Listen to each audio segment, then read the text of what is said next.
வாழ்க்கையில அவர் ஆச்சரியமான அதிசயமான காரியத்தை இந்த கால வேளையில நிச்சயமா அவர் செய்ய போகிறார்.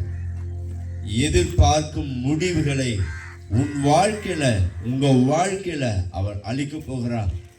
வழி அறியாதபடி வழி தெரியாதபடி புலம்பிக் கொண்டிருந்த எல்லாவற்றையும் அவரே வழியா இருந்து அவரே உங்களுக்கு நித்திய ஒளியா இருந்து இந்த அதிகால வேளையில ஆண்டவர் உங்களுக்கு நன்மைகளினால் அவர் முடிசூட்ட போகிறார்.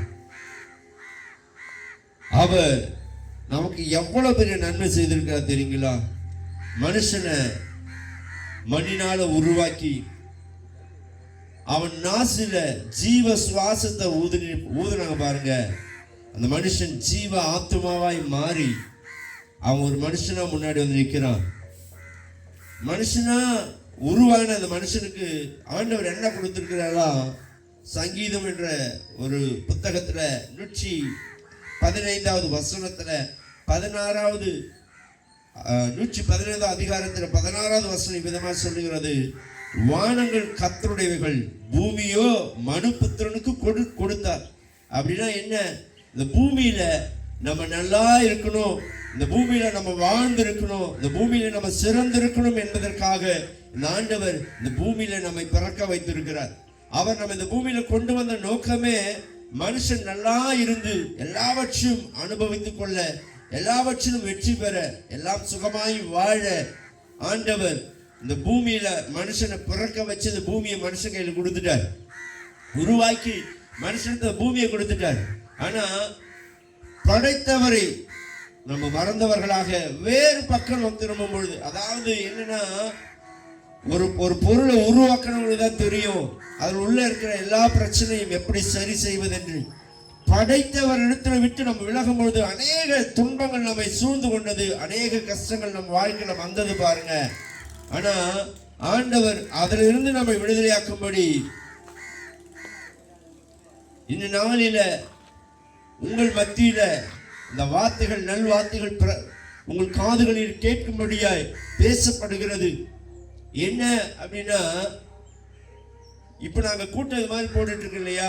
நாங்க ஒவ்வொரு தெரு முனைகளிலும் நின்று காலையில உங்களுடைய பிரச்சனையிலிருந்து இயேசு விடுதலை கொடுப்பாரு அப்படின்னு நாங்க சொல்லிட்டு இருக்கும் பொழுது, இதே பகுதியில இதே ஊர்ல ஒரு சகோதரி அவங்க சொன்னது என்னுடைய காதுக்கு வந்தது. என்னன்னா, அந்த காலையில ஒரு வேலை ஒரு சம்பவத்துக்காக நாங்கள் கிளம்பி போகணும், இது எப்படி நடக்குமோ தெரியலையேன்னு சொல்லி மனசுல நாங்கள் போராடி கொண்டு இருந்தோம்.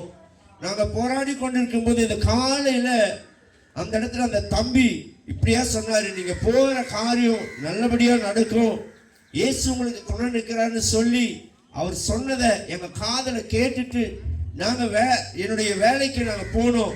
நாங்க செய்ய போற அந்த காரியத்துக்காக நாங்க போனோம். ஆனா அந்த தம்பி எப்படி ஆனா இயேசுவை முன்ன வச்சு சொன்னாரோ அப்படியே எங்க வாழ்க்கையில் அப்படியே நடந்தது. எங்களுக்கு ரொம்ப சந்தோஷம் அப்படின்னு நான் சொல்றதை என் காதால நான் கேட்டேன்.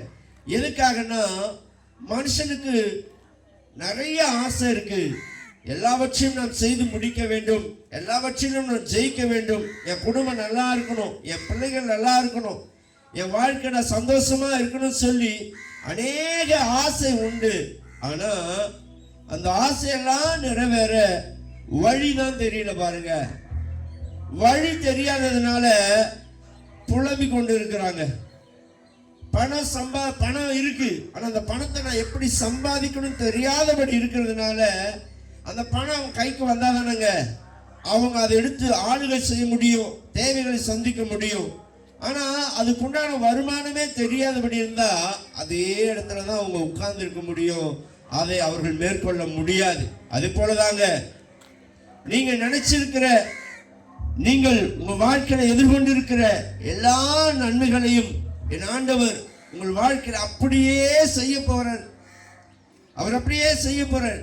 ஒரு வசன விதமா சொல்லுது, கர்த்தர் என் சத்தத்தை கேட்டு என் விண்ணப்பத்தையும் கேட்டதினால் அவரில் நான் அன்பு கூறுவேன். அப்படின்னா என்னன்னா, விண்ணப்பம்னா நம்ம கடவுள்கிட்ட போய் கும்பிடுவோம், சொல்லுவோம், இதெல்லாம் எனக்கு நடக்கணும், இதெல்லாம் எனக்கு முடியணும், எப்படியாவது நீங்க செஞ்சிருங்க அப்படின்னு நம்ம சொல்லுவோம் இல்லையா? அதுதான் இன்னைக்கு சொல்றோம். இன்னைக்கு உங்க காதுகளில கேட்க ஒரு காரியத்தை சொல்றோம். இதுவரையில பல ஆண்டு காலமாக, பல நாட்களாக உங்களுக்கு ஏதோ ஒரு சம்பவம் நடக்காதபடி இருந்திருக்கலாம். நீங்க எவ்வளவோ போராடி, எவ்வளவோ கஷ்டப்பட்டு, இது எனக்கு நடந்தா நலமா இருக்குமே, இந்த வாழ்க்கையில இது நடந்தா எனக்கு நல்லா இருக்குமேன்னு சொல்லி ஒருவேளை அந்த ஒரு விஷயத்துக்காக நீங்க போராடி கொண்டிருக்கலாம். ஒருவேளை உங்க கணவரை குறிச்சு, ஒரு மனைவி குறிச்சு, பிள்ளைகளை குறிச்சு, இவர்கள் மாறினா நல்லா இருக்குமே, இவர்கள் இப்படி மாறினா எனக்கு நல்லா இருக்குமேன்னு சொல்லி ஒருவேளை நீங்க புலம்பி கொண்டு இருக்கலாம். இந்த காலை வேளையில நான் உங்களுக்கு சொல்லுகிறேன், இயேசுவின் நாமத்துல நிச்சயமா உங்க இருதயத்தின் ஏக்கங்கள் இந்த நாளில நிறைவேற போகிறது. உங்க இருதயத்தின் எண்ணங்கள் இந்த நாளில நிச்சயமா நடக்க போகுது. நீங்க நம்புவீங்கன்னா, உங்க வாழ்க்கையில இது நிச்சயமா நடக்கும்னு நம்புவீங்கன்னா, நீங்க நம்பின நம்பிக்கை ஒரு நாள் வீண் போகாது. அதான் இங்க வசனம் சொல்லுது, கர்த்தர் என் சத்தத்தை என் விண்ணப்பத்தையும் கேட்டதினால். நீங்க நினைச்சு இருக்கிற காரியத்தை இன்னைக்கு காலையில உங்க இருதயத்தில் இருக்கிற எல்லா நினைவுகளையும் என் ஆண்டவர் அறிந்திருக்கிறார். நீங்க உங்க வாயினால அதை அறிக்கை செஞ்சிடும். உங்க வாயினால சொன்னா போதும், ஏசப்பா இன்னைக்கு அந்த அண்ணன் சொல்லிட்டு இருக்காரு, அந்த தம்பி சொல்லிட்டு இருக்கான், என் மகன் சொல்லிட்டு இருக்கான், எனக்கு என் வாழ்க்கையில இதெல்லாம் நடக்கலன்னு நாங்க போராடி கொண்டுதான் இருக்கிறேன். இது என் வாழ்க்கையில நடக்க வேண்டும், எனக்கு இது முடியணும், எனக்கு இதை செய்யுங்க அப்படின்னு சொல்லி உங்க இருதயத்துக்குள்ள இருக்கிற பாரங்கள், கவலைகள், கஷ்டங்கள் எல்லாவற்றையும் இந்த நேரத்துல நீங்க ஆண்டவராக இயேசு கிறிஸ்துவிடத்துல அறிக்கை செய்வீங்கன்னா, வாயில சொல்லுவீங்கன்னா, நிச்சயமா நான் சொல்ல முடியும், உங்க வாழ்க்கைக்கு எல்லாவற்றையும் அவர் இன்றைக்கு நிறைவாய் நடத்த அவர் வல்லவராக இருக்கிறார். சொல்றாரு, அவர் தம் பக்கமாய் செவியை எனக்கு சாய்த்தபடியால் நான் உயிரோடு இருக்கும் அளவும் அவரை தொழுது கொள்வேன். அப்படின்னா என்னன்னா, நீங்க கேட்டா அவர் உங்க பக்கமா வந்து சாஞ்சிருவாருங்க. ஒரு விஷயம் சொல்றேன், கவனிங்க. ஆண்டவர் இயேசுசாமி உங்களுக்குள்ள இருக்கிற, உங்களுக்கிட்ட இருக்கிற பணத்தை அவர் பார்க்கல. ஏன்னா உலகத்தை மண்ட சராசரங்களை படைத்தவர் அவர், பணத்தில் அல்ல, உலகத்திலே அவர் உயர்ந்தவர். உங்க பணத்தை பார்த்து அவர் மயங்குகிறவர் அல்ல. ஒருவேளை அழகை பார்த்து நான் அழகா இருக்க அப்படியே மயங்கிடுவாரா? இல்ல. ஆனா ஒரு விஷயத்துக்கு அவர் மயங்குவாரு. என்ன தெரியுமா? எசப்பா எனக்கு யாருமே இல்லை, எனக்கு ஒத்தாசை இல்லை, நான் தனி மரமா நான் நிற்கிறேன், எனக்கு நீங்க உதவி செய்யுங்கன்னு சொல்லி நீங்க அவரிடத்துல கேட்டா போதுங்க, அவர் அப்படியே உங்க பக்கமா வந்து சாய்ந்துருவார். அவர் அப்படியே உங்க பக்கமா வந்து சாய்ந்து அவர் உங்களுக்கு பெரிய நன்மைகளை செய்வாருங்க. எல்லா நன்மைகளினால உங்களை அவர் நிரப்ப வல்லவராக இருக்கிறாரு. இன்னைக்கு இந்த கால வேளையில உங்க வாழ்க்கையில எதெல்லாம் நடக்கலையோ, உங்க வாழ்க்கையில எதெல்லாம் முடியாதபடி, ஒருவேளை உங்க இருதயத்துக்குள்ள யாரிடத்திலும் சொல்ல முடியாதபடி உங்க மனசுக்குள்ள மாத்திரம் நீங்க வைத்துக் கொண்டு இருப்பீங்கன்னா, இன்றைக்கு நாங்கள் அறிவிக்கிற இந்த இயேசுவிடத்துல உங்க வாயை திறந்து, இல்லை உங்க மனசுக்குள்ளாகவே, இசப்பா அந்த தம்பி சொன்னதை என் வாழ்க்கையில் நடக்கணும். பல காலமாக என் பிள்ளைகளை நல்ல முறையில் கட்டி கொடுக்கணும்னு ஆசைப்படுறேன். அதுக்குண்டான தேவை ஒரு வேலை இல்லாமல் இருக்கலாம். இன்றைக்கு அதுக்குண்டான வழிவாசலை என் தெய்வம் திறக்க போகிறார். சரீரத்தில் ஏதோ பலவீனத்தினால் நீங்கள் ஒரு வேலை இருக்கலாம். ஆண்டவர் சொல்றாரு, என்னுடைய தழும்புள்ள கரத்தினால அவர் உங்களுக்கு சுகத்தை கொடுக்கிறார். அவருடைய தழும்புள்ள கரத்திலிருந்து அவர் சுகத்தை கொடுக்கிறார்.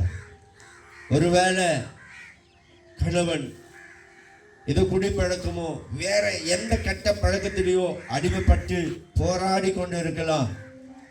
ஒருவேளை விடுதலை கிடைக்காதபடி அவர் உங்களுக்கு ஒரு பெரிய பிரச்சனையாவே கூட இருக்கலாம். இன்னைக்கு நீங்க அவர் சொல்லுங்க, இயேசுவே என்னுடைய கணவன் நல்ல முறையில மாற்றிட்டீங்க, அதற்காக மக்கள் நன்றி அப்படின்னு மாத்திரம் சொல்லி பாருங்க. அவர் உங்கள் விண்ணப்பத்தை கேட்கிற தேவன்.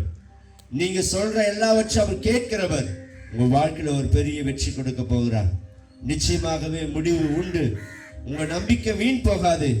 நீங்க எதிர்பார்த்திருக்கிற எல்லா முடிவுகளும் உங்கள் வாழ்க்கையில இந்த காலை வேளையில அவர் கொடுத்து உங்களை ஆசீர்வதிக்க போகிறார்.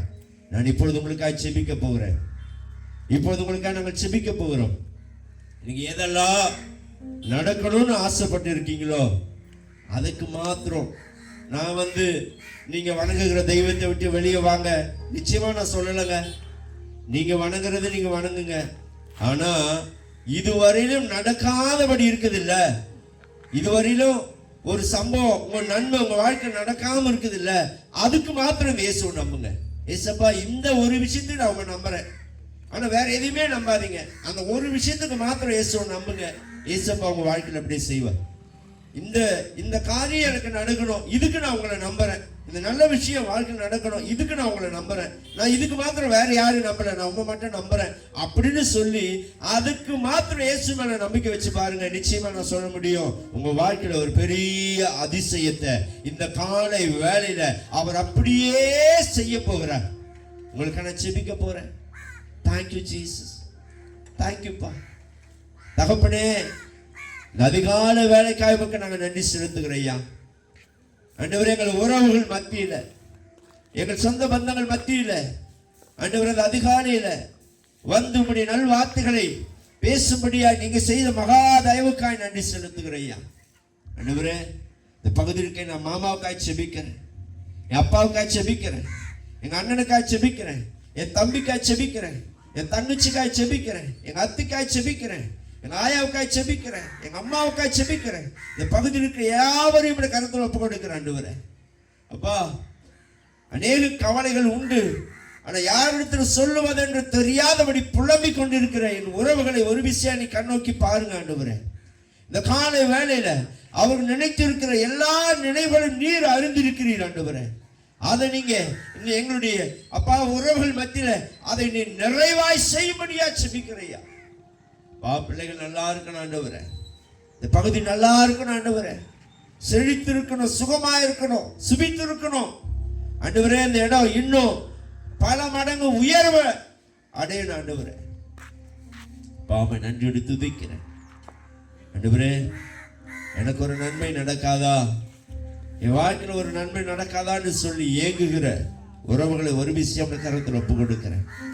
இன்றைக்கே அதை நீங்க துவங்கிட்டீங்க, அவங்க வாழ்க்கையில இன்றைக்கு அதை துவங்கியதற்காக நன்றி செலுத்துகிறேன்.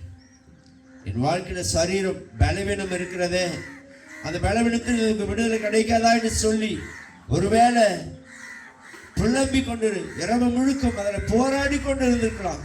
இயேசுவின் நாமத்துல இப்போது தெய்வீக சுகம் இந்த இடத்தை விட்டு கடந்து போகட்டும். இப்போதே அவளுக்கு தெய்வீக சுகம் உண்டாகட்டும் என்று செபிக்கிறையா.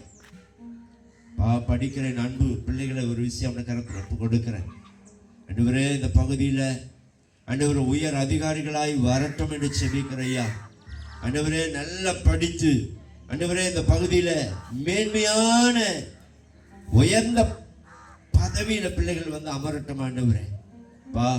விசேஷ விதமா வாலிப பெண் பிள்ளைகளுக்காக செபிக்கிறையா ஆண்டவரே. இந்த காலத்துல வாலிப பெண் பிள்ளைகளை விசேஷ விதமாய் பாதுகாத்துக் கொள்ளும்படியா செபிக்கிறையா. பிள்ளைகள் ஆண்டவரே தன் வேலைக்கு போய் வரும்போது வல்லமை மாறாத அன்பு அவளை பாதுகாக்கட்டும் என்று செபிக்கிறையா. படிக்க போகும்பொழுது பிள்ளைகளின் விசேஷித்த பாதுகாப்பினால் நீ மூடி மறைக்கும்படியா செபிக்கிறையா. வாலிப பெண் பிள்ளைகளை பாதுகாத்துக் கொள்ளுங்க ஆண்டவரே. சுகமாய் வாழ வைங்க, ஞானத்தினால கிருபையினால நிரப்புங்க. பெற்ற தாய் தகப்பனுக்கு கீழ்ப்படிந்து இருக்கிற பிள்ளைகளா இந்த தேசம் மாறட்டும் என்று செபிக்கிறோம். அப்படியே பிள்ளைகள் இருக்கட்டும் என்று செபிக்கிறோம். பாவை துதிக்கிறோம்.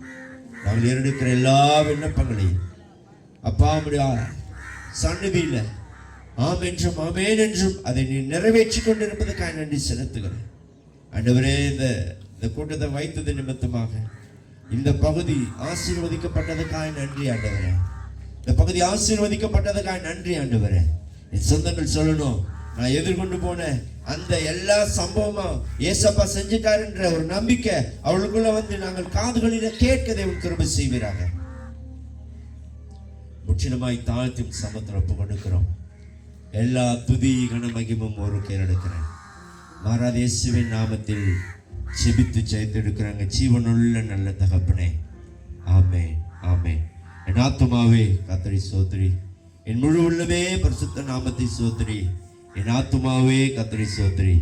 கர்த்தர் செய்த சகல உபகாரங்களையும் மறவாதே. ஆமென், ஆமென்.